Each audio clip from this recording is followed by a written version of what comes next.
사랑하는 성도 여러분 안녕하세요. 9월 10일 온라인 새벽기도에 오신 여러분을 환영하고 축복합니다. 제가 9월 1일 온라인 새벽기도회 하면서 이렇게 인사드린 게 엊그제 같은데요. 벌써 열흘이 지났습니다.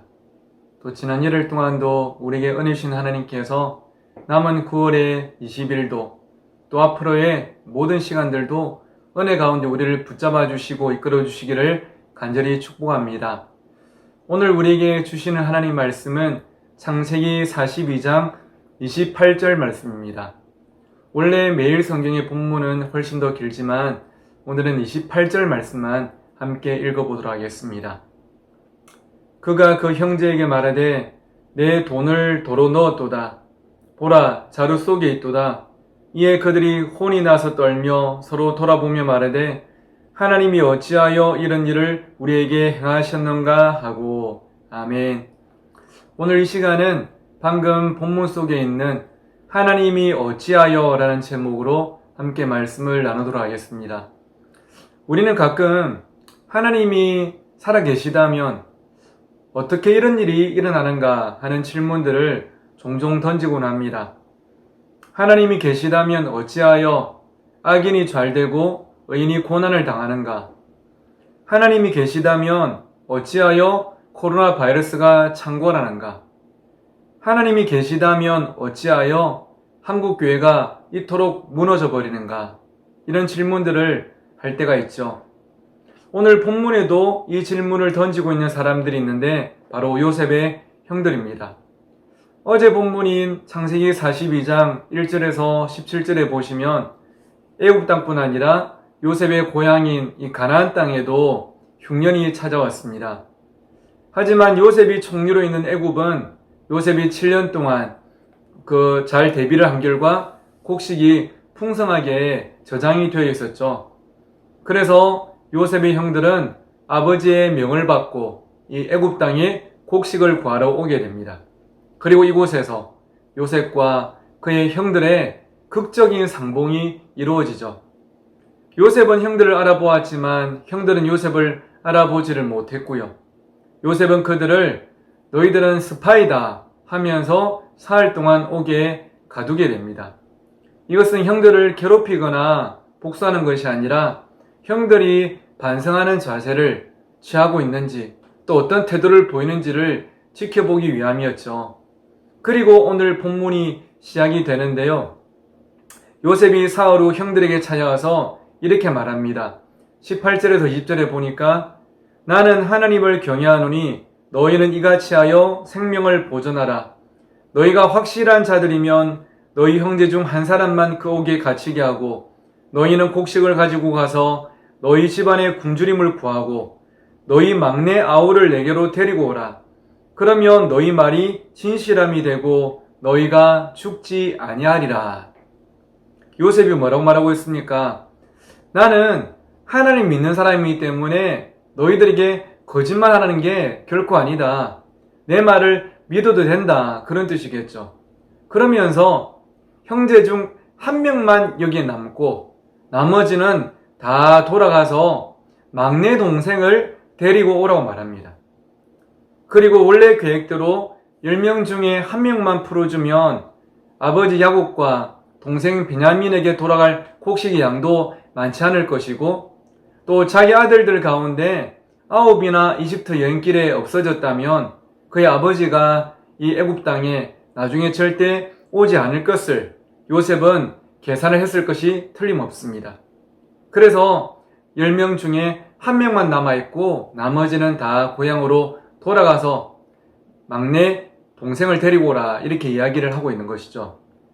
그러자 형제들이 서로 이렇게 말합니다. 21절 보십시오. 그들이 서로 말하되 우리가 아우의 일로 말미암아 범죄하였도다. 그가 우리에게 애걸할 때에 그 마음의 괴로움을 보고도 듣지 아니하였으므로 이 괴로움이 우리에게 임하도다. 지금 이 형들이 뭘 하고 있는 겁니까? 처음으로 요셉에 대한 그들의 잘못을 스스로 후회하고 반성하고 있는 것입니다. 예전에 요셉의 고통을 보고도 우리가 모른 척한 그 죄를 하나님께서 기억하시고 우리에게 지금 이 괴로움을 주신다고 그렇게 말하고 있는 것이죠. 그러자 장남 르우벤이 조금 더 구체적으로 말합니다. 내가 너희에게 그 아이에 대하여 죄를 짓지 말라고 하지 아니하였더냐? 그래도 너희가 듣지 아니하였느니라. 그러므로 그의 핏값을 치르게 되었도다. 이렇게 이야기합니다. 내가 너희들한테 그렇게 하지 말자고 이야기를 했지 않느냐? 왜 그런데 그 이야기를 안 들어서 이렇게 핏값을 치르게 만드느냐? 장남 르우벤부터 모든 형제들이 자신의 죄를 인정하고 후회하고 두려워하고 있는 것이죠. 그런데 이들의 대화를 누가 들었냐면 요셉이 들었습니다. 그들은 아직 이 총리가 요셉인 것을 알지도 못하고 당연히 애굽의 총리는 애굽 사람이라고 생각했겠죠. 그리고 이 총리와 자기들 사이에 통역을 두고 지금 소통을 하고 있었기 때문에 이 총리가 자신의 말을 히브리 말을 알아들을 거라고는 상상도 안 했을 것입니다. 그런데 요셉은 그 모든 대화들을 다 알아듣고 있었던 것이죠. 24절을 보니까 요셉이 그들의 대화를 듣고 밖에 잠시 나가서 뭐 했다고 그럽니까? 울었답니다.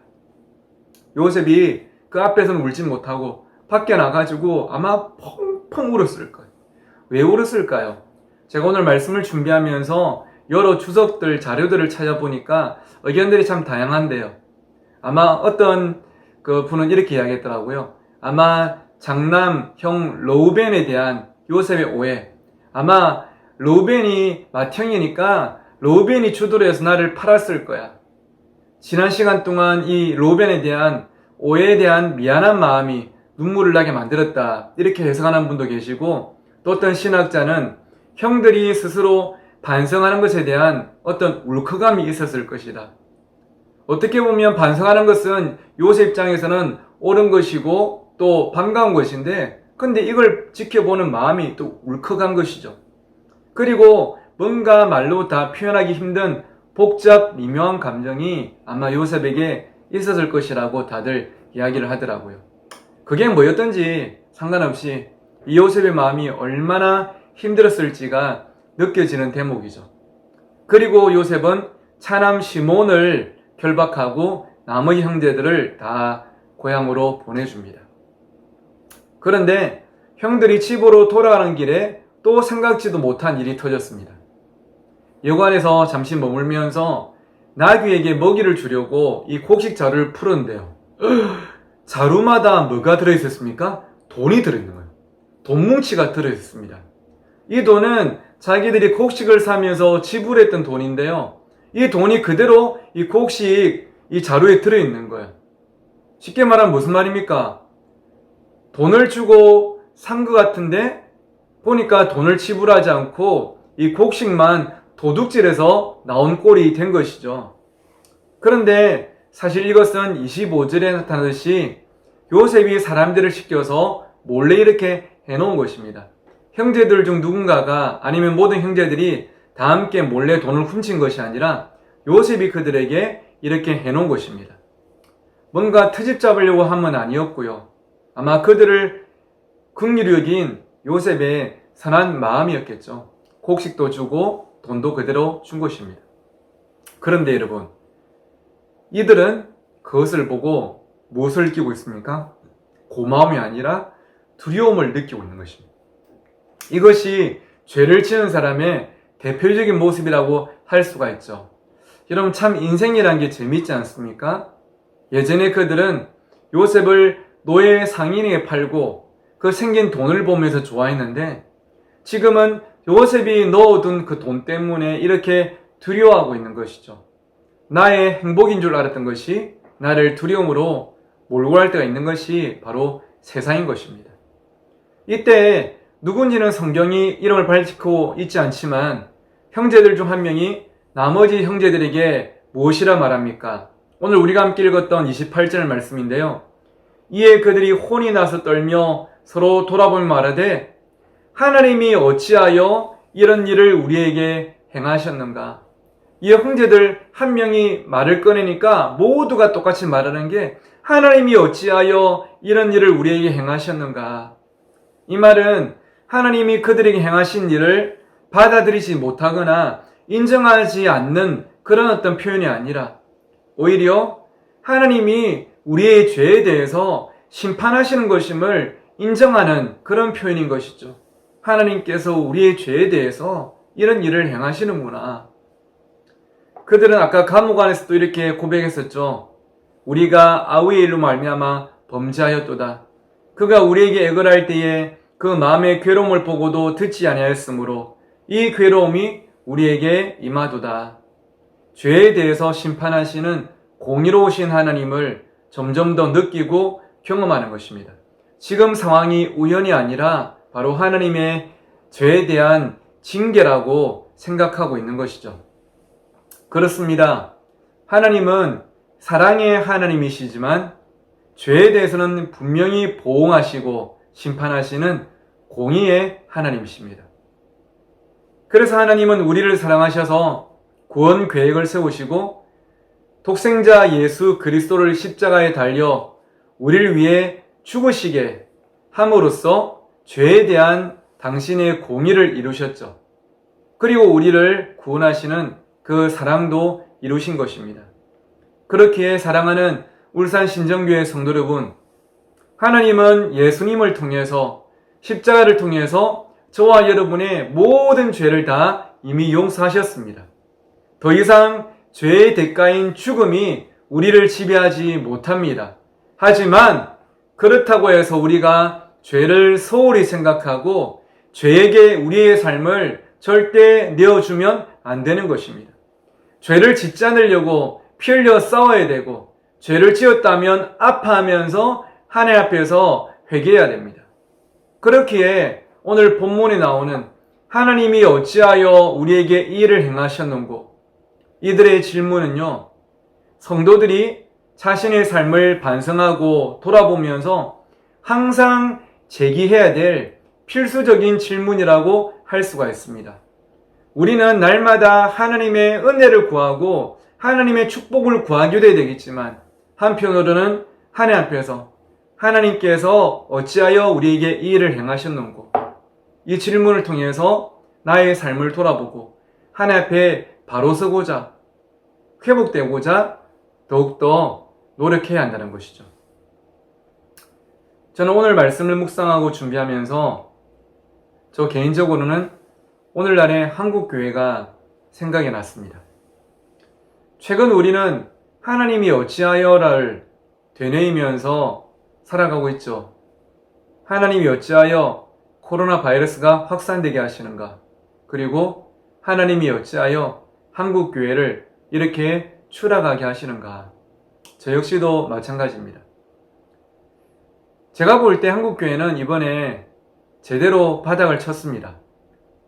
세상을 개혁해야 될 교회가 개혁의 대상이 되어버렸고, 그리고 이제는 이 정도 민낯까지 다 보여버렸습니다. 더 이상은 내려갈 곳이 없어 보이기도 합니다. 선한 영향력, 부흥과 성장, 복음화, 이런 단어는 이제 한동안 우리가 쓰지 못하고 접어둬야 될 것 같은 분위기입니다.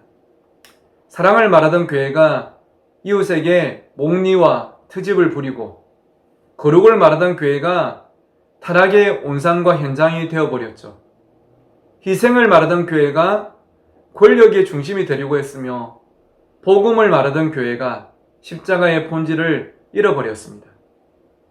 이런 우리 한국교회라면 지금 한국교회가 해야 될 것은 왜 우리를 핍박하냐고 항변하는 것이 아니라 처음부터 다시 시작하는 것입니다.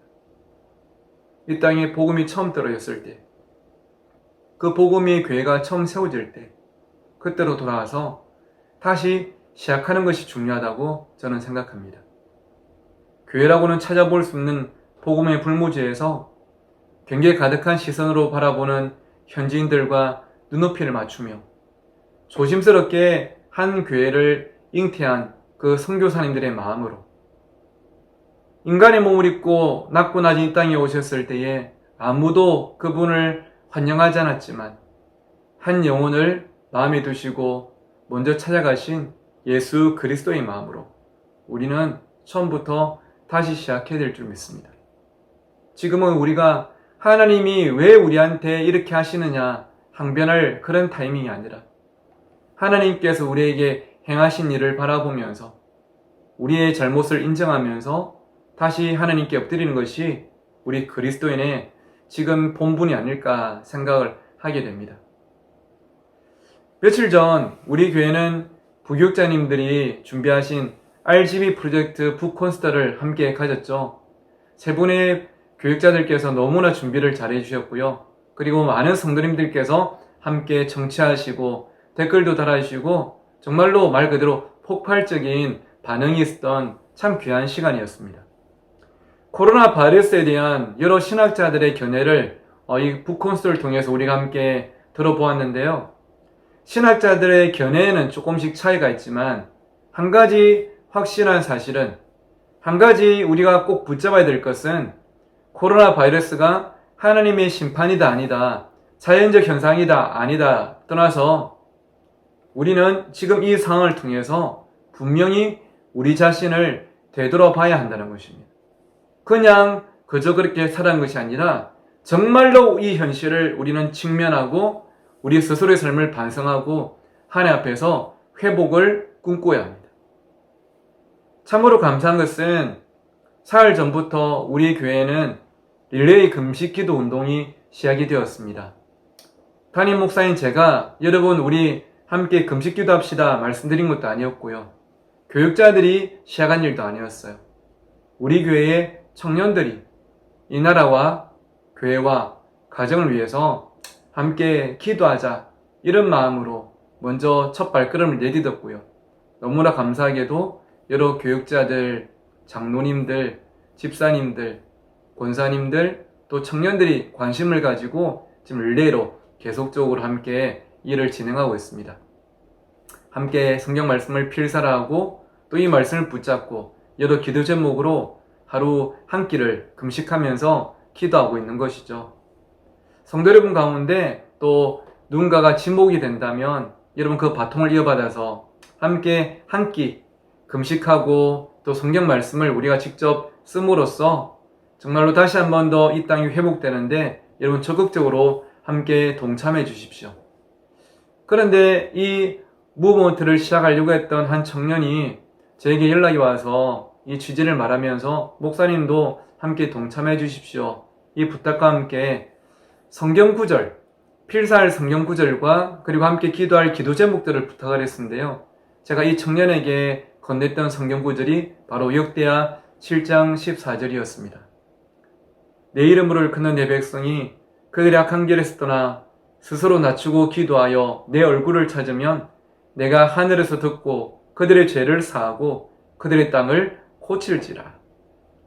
하나님께서 스스로를 겸손히 낮추고 하나님 얼굴을 구하는 우리의 기도를 하늘에서 들으시고 우리의 죄를 용서하시며 이 땅을 고쳐주시기를 우리가 한 끼 금식하며 기도해야 되겠지만 오늘 이 아침에도 또 날마다 함께 기도하는 우리 울산 신정교회 공동체가 되기를 간절히 소원합니다.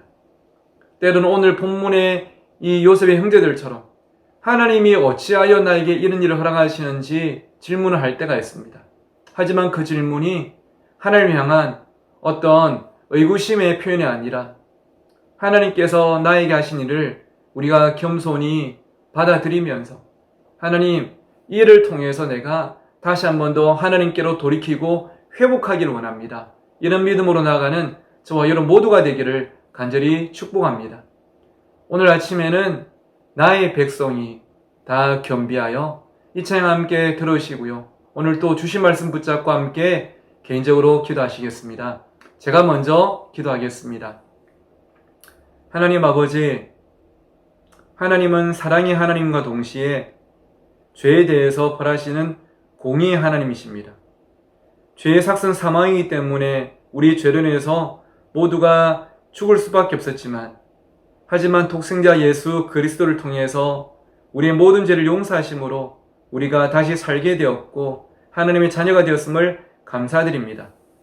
오늘 하루도 살아가면서 죄를 멀리하고 죄와 싸우며 또 죄를 지을 때에 빨리 하나님 앞에 엎드려 돌이키는 우리 모두의 삶의 자세가 될 수 있도록 도와주시고 우리 인생 가운데 어떤 문제가 찾아왔을 때에 하나님께 항변하는 삶이 아니라 우리가 겸손히 인정하며 다시 한 번 더 말씀을 붙잡고 하나님께로 돌아가는 우리 모두의 삶이 될수록 역사하여 주시옵소서. 하나님, 한국 교회와 우리 각 가정과 이 민족을 하나님 긍휼히 여기시고 다시 한 번 더 회복시켜 주시옵소서. 감사하며 예수님의 이름으로 기도드립니다. 아멘.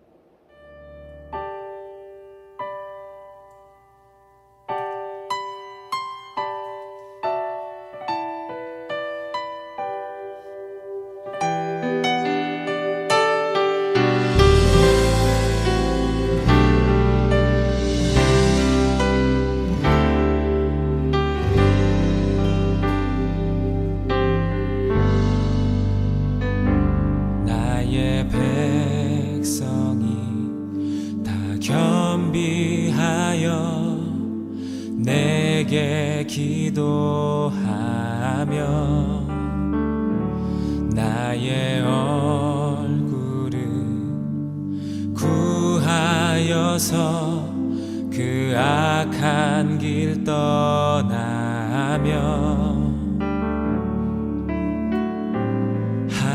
하늘에서 듣고 죄를 사하며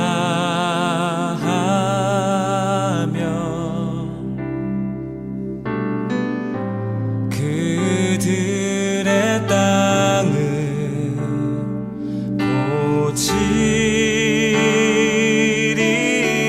고치리라. 아버지여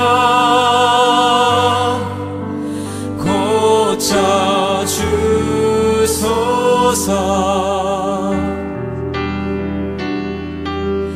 이 나라 주의 것 되게 하소서. 주 하나님 간절히 기도하오니 상한 이 땅 새롭게 하소서. 무릎 꿇고